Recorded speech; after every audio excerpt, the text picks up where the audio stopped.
Since the last No Kings protest in October of last year, protests in Fresno have become much more prominent with larger turnouts. First of all, how do you feel about these protests being higher in frequency and higher in volume?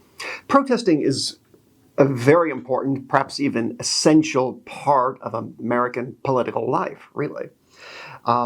Americans have a constitutional right to protest, and often when Americans feel that their government is out of sync with what the public wants and unwilling to make changes, then protest is really the accepted, legitimate way that Americans can express their anger with their government.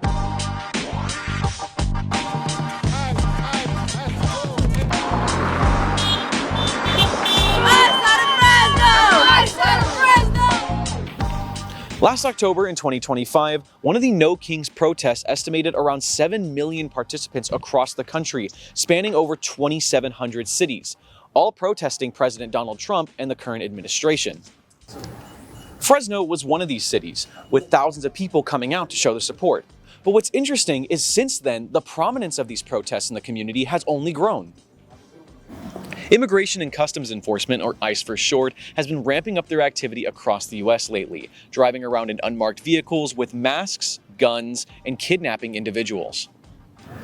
3 individuals have unfortunately been shot and killed by ICE: Alex Peretti, Keith Porter, and Renee Good. These deadly shootings have prompted many Americans to take to the streets not just around the country, but here at home too. For the last 3 weeks, Fresno has experienced massive protests from the roads above our highways to the ICE Center in our downtown area, and even with the many high schools around our county following a trend of massive walkouts across the U.S. But what I want to ask is, why now has the community been ramped up to this extent? How will these protests affect change towards the issues they are tackling? And what are the opinions of students here on campus?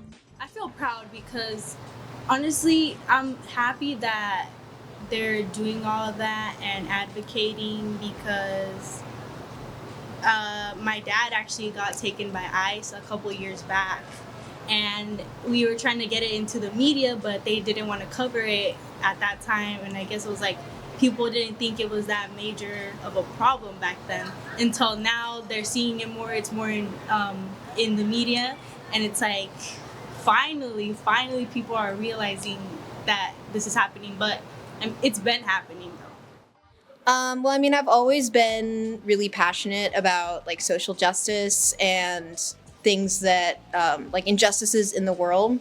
And so I think that it's really important that people continue to kind of stand up for what they believe in, even if there's pushback, like on a governmental level. I think it's super important that people who believe in something like this stand up and say that they believe in something like this, instead of just sitting by and watching it. Because if you're sitting by and doing nothing, then you're part of the problem. I think they mean to me that they're the importance that's being shown from them walking out and showing support. It gives other people, like whoever, like the other people like aren't able to like stand up and want to like go against them, they'll be able to encourage them. The people walking out will encourage those who can't. Well, I think there's a growing sense across the nation that Fresno is simply a part of that. The way the government has gone about its immigration policies are really out of sync with American values. It's just not what most Americans want to see. And therefore, Americans across the country are engaging in protest. It's nothing unique to Fresno. Fresno is simply doing what most communities across the nation are doing. A lot of the protests that you would go to, say, up at, say, River Park, where a lot of the protesting has been done, it's a lot of older people up there. So what we see now with high school walkouts has really been quite extraordinary. But it's also kind of refreshing. I mean, younger people are the ones that are going to determine the future of this country.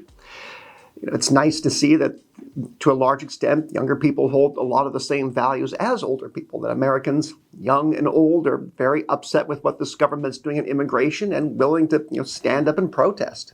I think it's a good thing. I think it's a good thing when anybody engages in protest. That means you are tuned in to what is going on in your country, you are politically aware, and you have passionate feelings about that. I think that's very important. One of the worst things you can have in a country is political apathy. So I'm glad students are doing it. Since the last No Kings protests in October last year, protests in Fresno have become super prominent with larger and larger turnouts. Why do you think that the turnout has become like so intense lately? I mean, I think part of it is the fact that 2 U.S. citizens were murdered, Renee Good, and I don't remember his name, but I know that he does exist.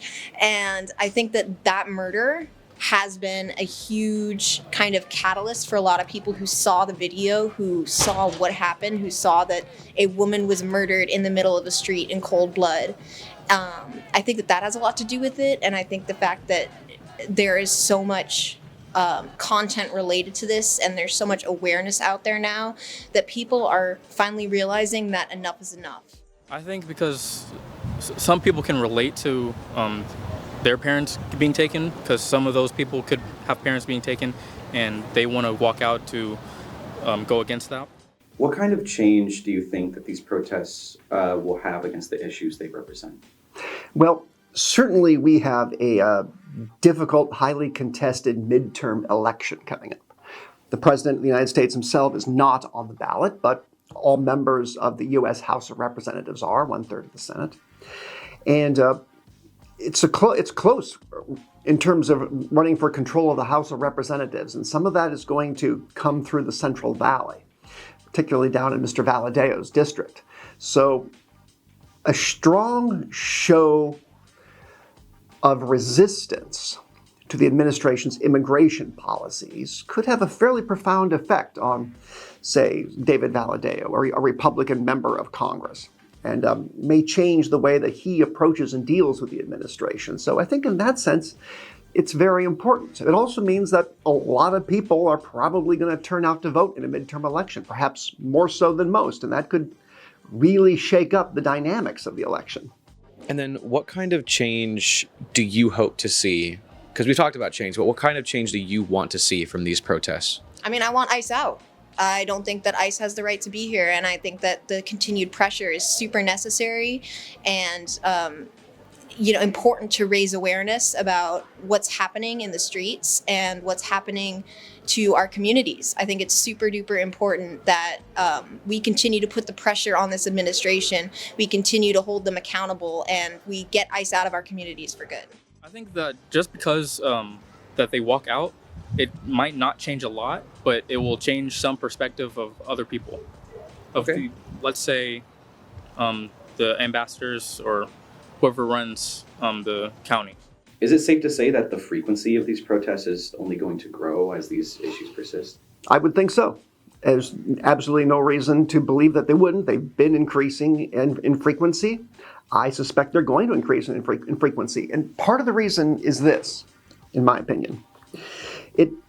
For all appearances, the big reason that immigration enforcement is now ramping down in Minneapolis is because there was so much protest, drawing so much attention, giving the administration a black eye. They basically lost in Minneapolis, the administration did, in my opinion, but I think in an awful lot of people's opinion.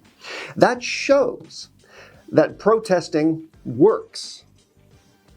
So, I mean, success breeds imitation. So having seen successful protests up in Minneapolis, I think that's only going to spur more and more protests all across the nation, especially wherever it is that ICE decides to go next. Is there anything else that you would like to say to our audience? Anyone who's thinking about getting involved, or anyone who might be worried about the concerns of even pushback against the powers that be? Nobody should ever be afraid to go out and do a protest. It is a necessary thing in this country. It's what keeps this country's politics vital. It is sort of the ultimate in expression, exercising our First Amendment rights to both free speech and to free assembly. It's very important that we do this. Yes, there is always a chance that if you go out and protest, there could be consequences. You could be tear gassed, you could be hit. Minneapolis, people got killed. And also, especially for the young people from the high schools doing that, there are maybe other penalties that could come up. I guess some kind of truancy discipline is being talked about.